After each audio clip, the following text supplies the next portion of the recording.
sort of working with gravity. And that's our design. Oh, how beautiful. Go Isn't on. that beautiful? Yeah. So when this young girl was trained to dance, her understanding to get the form was to make pressure, was to make tension through her muscles, and tense. And so that became so much a part of her movement that her feet flattened. Wow. A lot of ballet dancers that I've met are dealing with injury. It's very demanding. Oh, it's silly. Balancing your entire body on the points of 5 little toes is pretty demanding. And what you're also suggesting there is that from an early age, I may have something I'm not aware of, which will affect my whole life. Indeed. And it builds up over time. So when you look at... So you tense more. You tense more. When I saw my children developing from age 2, their movement was beautiful. Yes. And anyone with young children, you'll see that young child's movement is absolutely beautiful, elastic, flowing, poised, easy. Who cares? Flexible, yeah. And then And they dance, and they never say they can't dance, and they never say they can't sing. They do. And then we put them in school in chairs for 8 hours a day. And we reduce the amount of movement that they are doing. We look for compliance and conformity. And what happens? Those words are dreadful, aren't they? They're not nice. And what happens is that their body little bodies fatigue. The body gets tired from sitting. And does it tense? And it tenses. Because it's not being used, or it's being put into this position of stillness. Yeah. And stillness is not something that's... stillness is beautiful when it's internal, but if it's like a hold or a held thing, then it can become really destructive. Is it that stillness is not part of our natural body, particularly in youth, but to, like you're saying, to sit 2 or 3 hours at a tiny little desk and be still is not part of what our body even needs? No. I think, we thrive on flexibility. We thrive on renewing our uprightness and elasticity. So with the Alexander work, we're looking at giving people back their own natural flexibility. And people are really surprised at the fact that they can be upright, they can stand for periods of time, they can sit and be easy and upright. And with your technique too, I want to suggest, or I want to ask, you're giving me longevity. I think that if you put pressure on your body for long periods of time, you affect the blood flow. Yes. You affect the hormonal system. Yes. You slow down more quickly. You slow down, and you also constrain yourself. And so movement is everything. I mean, there's no point in our life where we're not moving. Yes. Oh, gee, that's so good. Even if you are slumped in a chair, you're still moving to breathe.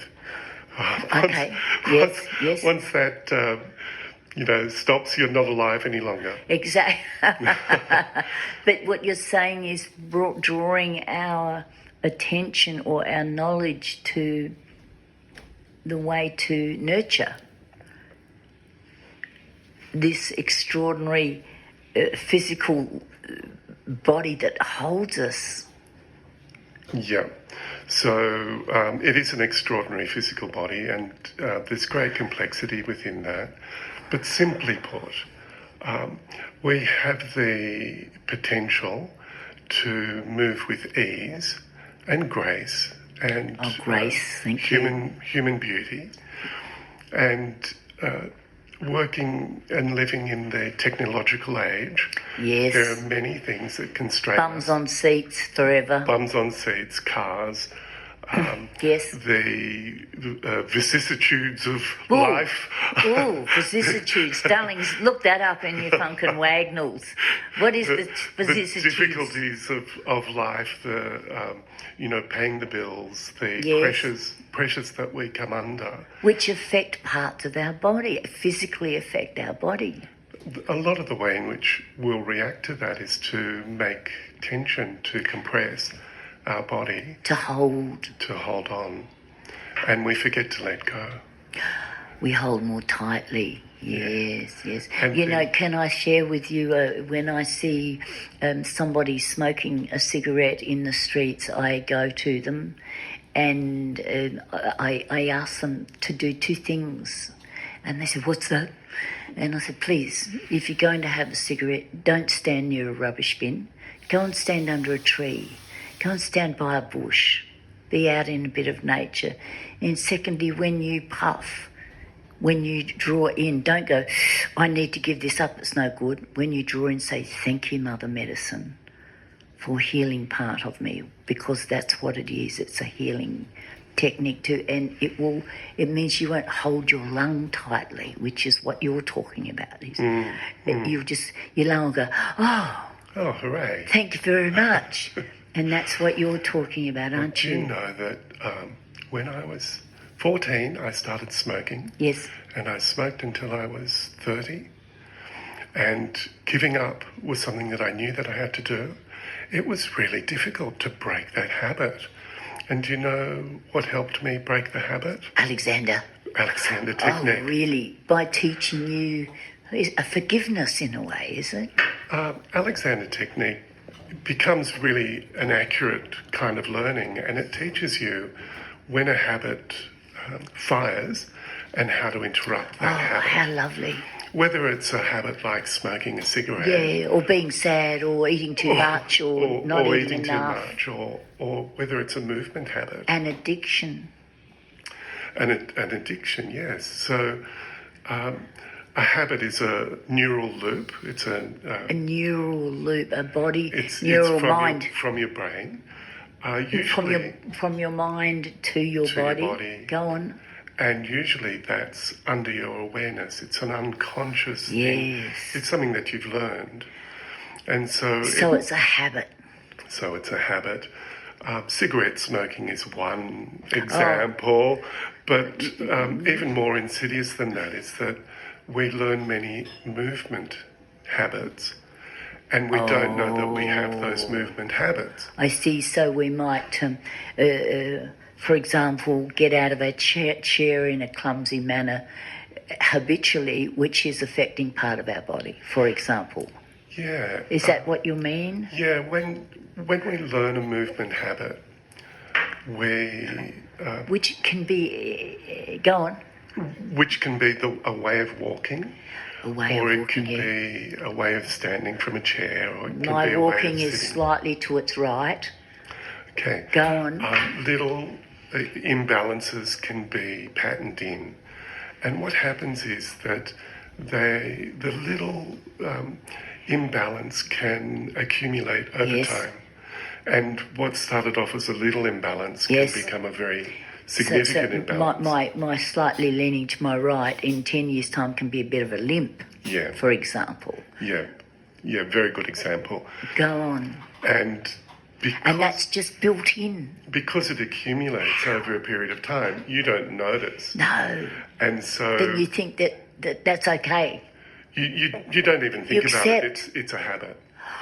And so that habit of twist or crush or move over to one side or imbalance in movement can be quite significant. It can be putting pressure on your movement, your joints, organs. your nerves, your organs. Oh, how But you don't know. All you know is that, you're starting to get an ache. And which you've made yourself. Which you've made yourself, but under your awareness. You haven't done it on purpose. No. It's just accumulated over a period of time. So, Darlings, this is so important. I hope you're capturing this. It's the lovely Michael talking about the Alexander technique. Please go on. so you've accumulated some habit in your movement that's to your disadvantage. We would all have, I reckon. It gives you a bit of an ache or a pain, or you feel low energy, or you feel affected, Yes. and you start asking people, "Hey, is there what's happening with me?"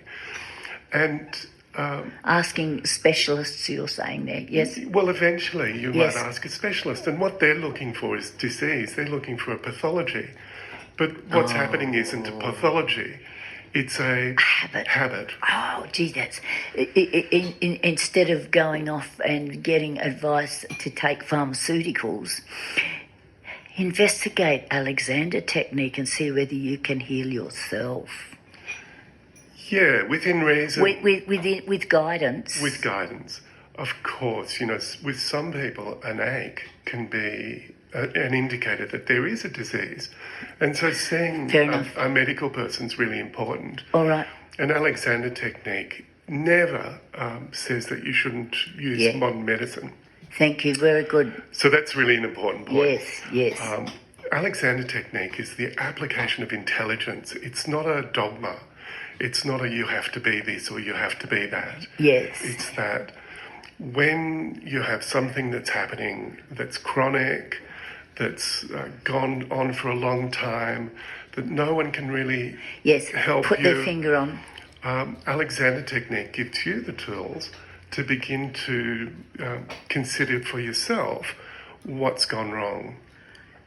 And with the help of a teacher, I mean, what I do is I help people to see Look for themselves. what is their Discover. potential and to discover. Yeah. So rather than being a healer, I'm an educator. And I'm my own healer. And you're your own healer. Yeah. So wow. over the years, what I've seen is that when people begin to understand what's happened to them and they begin to realise that there's different ways of moving, things like gut They pain, begin to headache. realise that they can readjust and yes, go on. Yeah. Look, I had a young man come to me who'd had back pain, chronic back pain. Guess where? At the waist, where we said, where 20,000 people have told me they've been from. Yeah, I do. Well, stop it.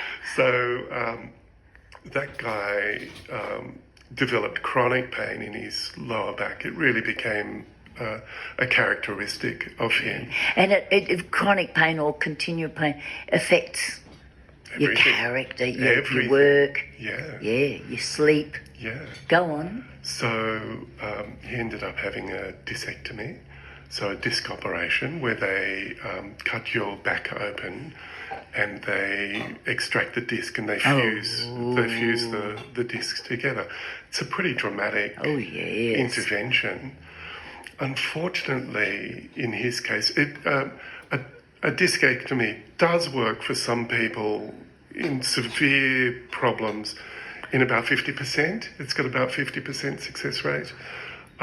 In his case, no, it wasn't successful. And he had 20 years of pain after that intervention. And he came to you. He came to me and I could see that he was twisting and crushing around that lower part of his spine. And I said to him that it would be valuable for us to work together and that he should expect improvement. I like that description, valuable. That's beautiful. Go on. Well, and what happened? You know the story ends well. Yes. But what happened during it with him is really interesting in that he really was conflicted. I was giving him positive messages of, there's a possibility for being pain-free. Yes. And he was going, no, no, my life is pain. How interesting. And then we had a lesson. I called the Alexander session a lesson because you're learning. Yes. He realised, and he had this moment of realisation that he was bending at his waist and putting all this pressure on his injury site. And he went, oh my goodness, I'm bending there, aren't I? And I said, yes, yes. And I have a mirror in my teaching room. And he caught sight of himself Did doing he it. cry? He didn't cry, but... I feel like I want to for his realisation. You could see there was a profound shock. Yes. And after that, he started moving his whole spine and bending at his hip joint. And his pain resolved. How rewarding for him. Yeah. And that he did it. Yeah, he did it. And he worked How it out. rewarding for you, but for him. Yeah. Yeah. Because that would have infected his entire character. Yeah. So what happened there wasn't a miracle. It wasn't healing energy. It was educating energy. He learned for himself how to move in such a way to take pressure off.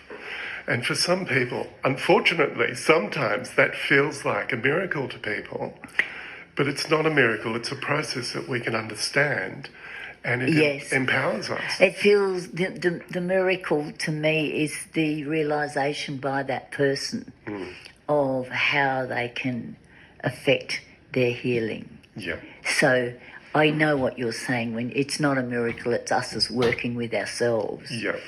And then reminding himself that he could bend at his hip joint, which is, it's lower than the waist. It's at a different place to the waist. It's where the leg bones meet the torso. And by continually Knee reminding bone himself... connected to the thigh bone connected to... Yes, go on. He took pressure off that injury site. Yay! Oh. No discomfort. So... Goodness one. Yeah.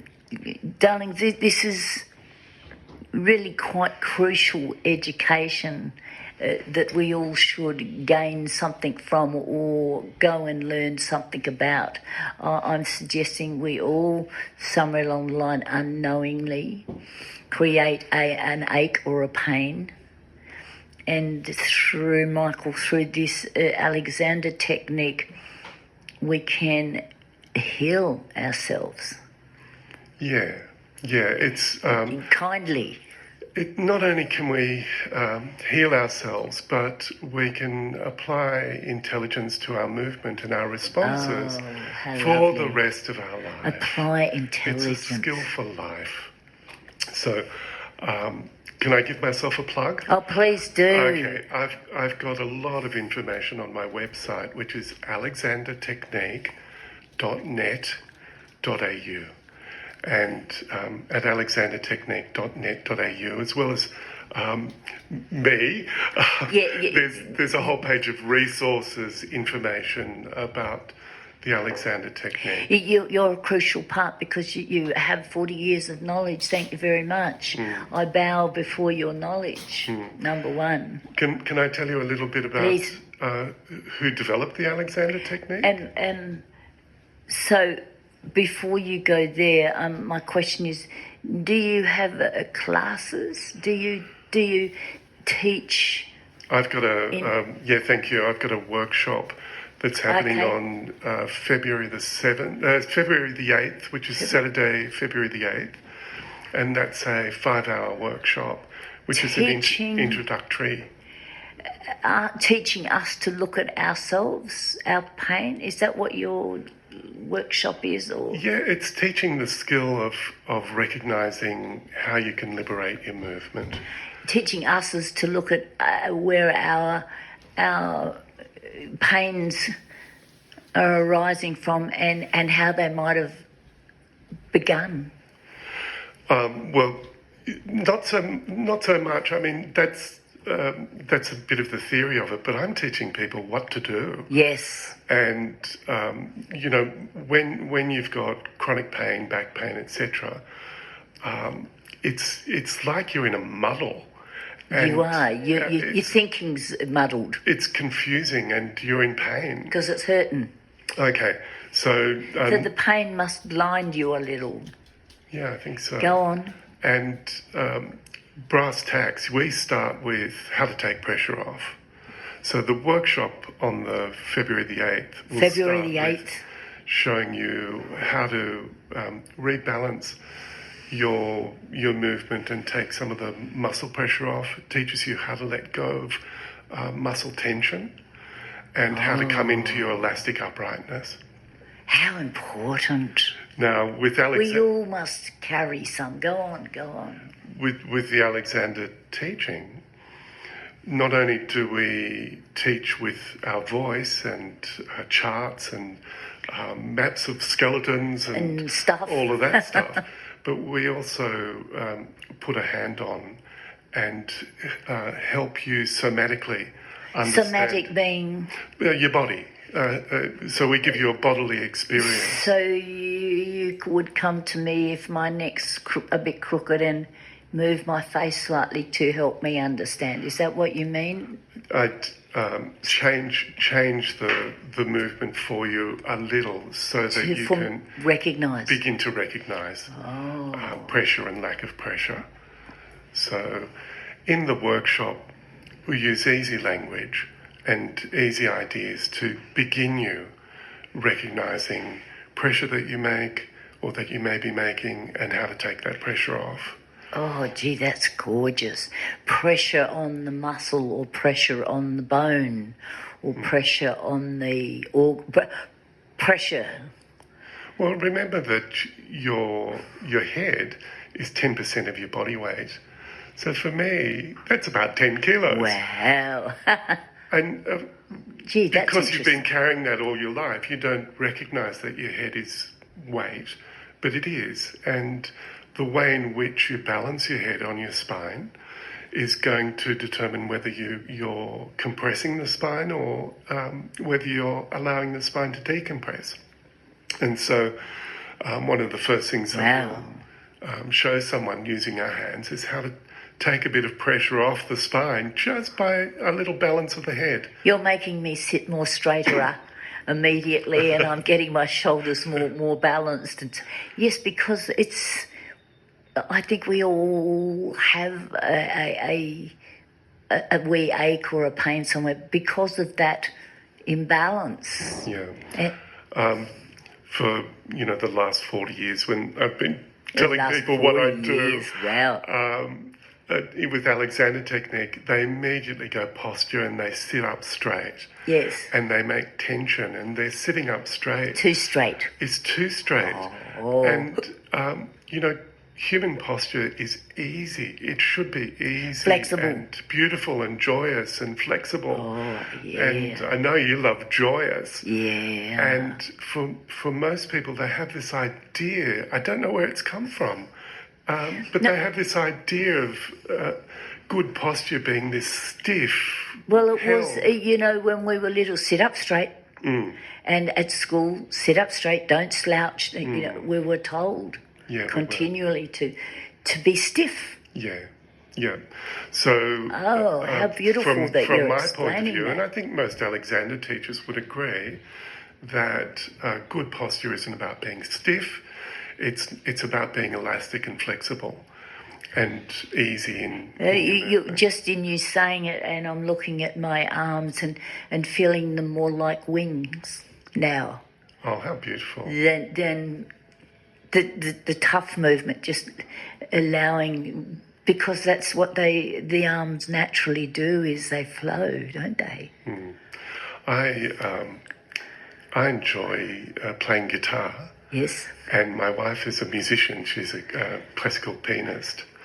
And using your arms is really important for making the sound, music. And we don't mean on computers, darlings. We mean on musical instruments. Musical instruments. Yes, let's dance. And the way in which you use your arms and your body to play an instrument is going to affect not only your health, but also the sound that you make.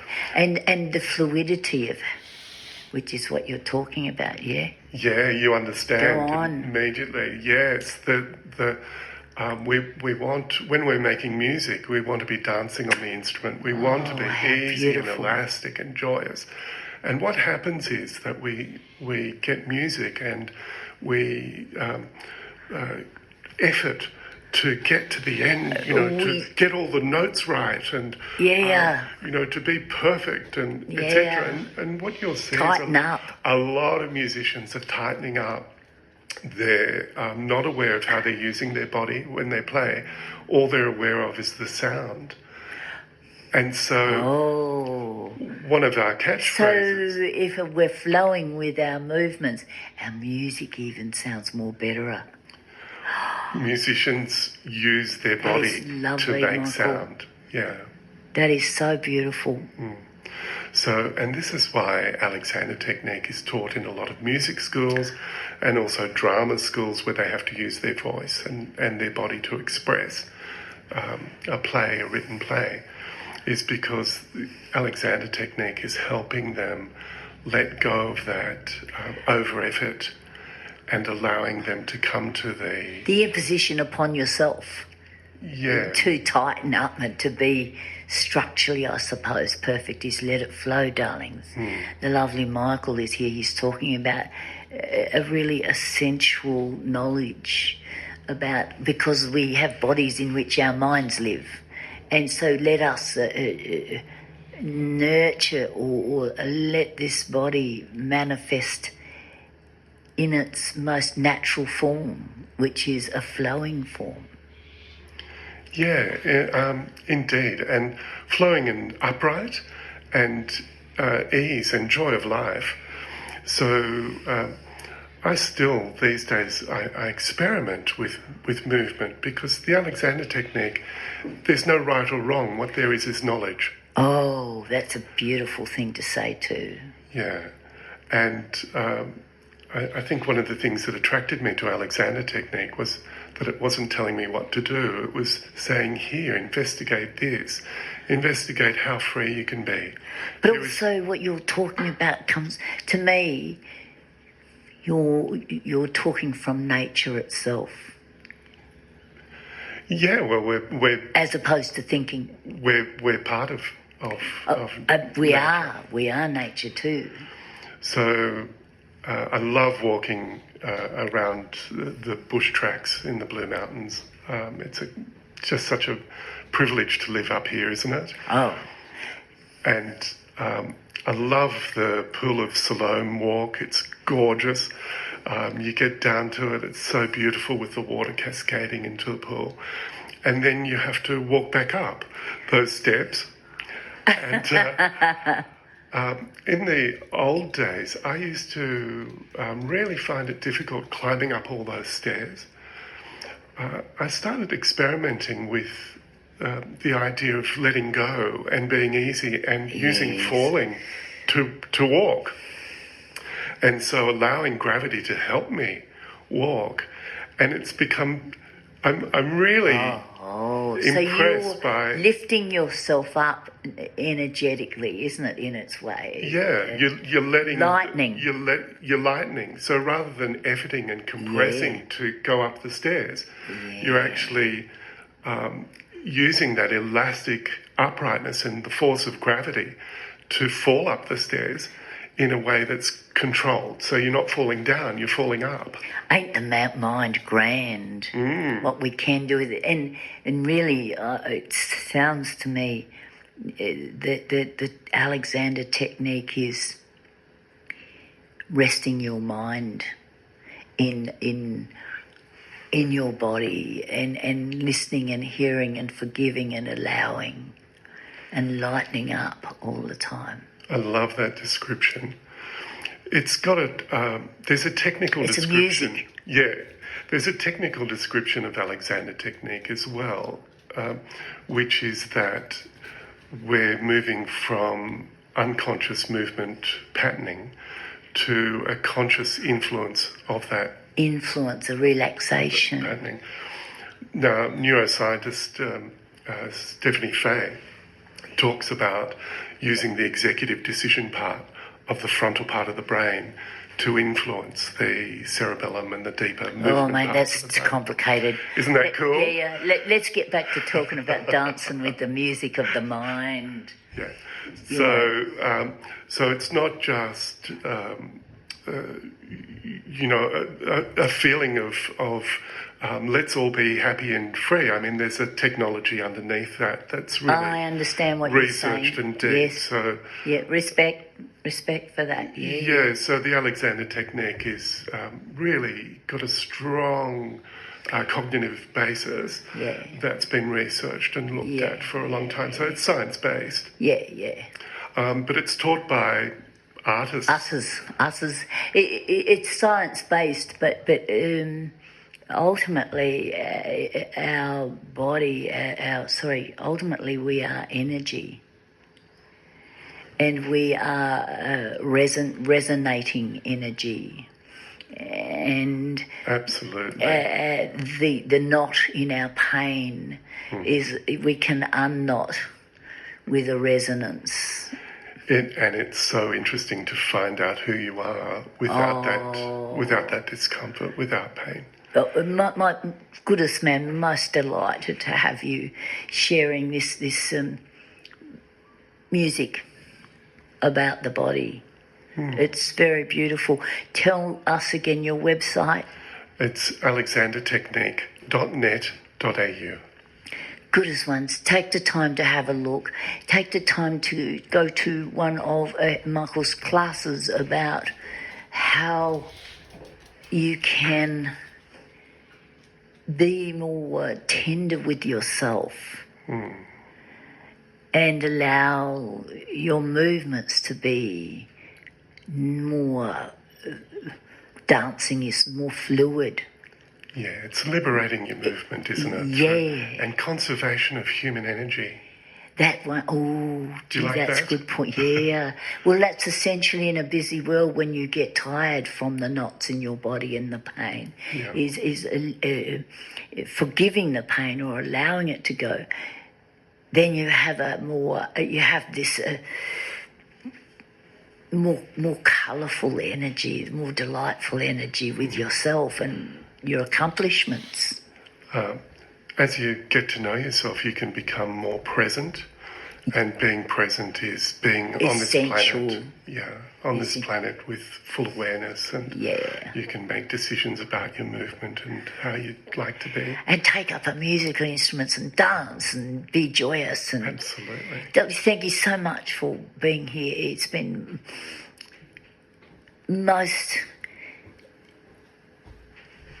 informative is a strict word. I want something that dances more, but it is an essential awareness and knowledge that you're giving us about ourselves.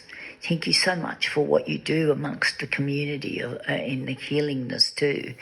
Goodest ones, the lovely Michael, this is the alexandertechnique.com. .net.au. Sorry, .net.au. Don't hesitate, darlings, to have a little dance in amongst his website and ring and phone him if you need. He will be very happy to share too in us as understanding us as more betterer. I think it's a great opportunity for people to liberate their movement in the Blue Mountains. Liberate ourselves. Dun, dun, dun, dun.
you.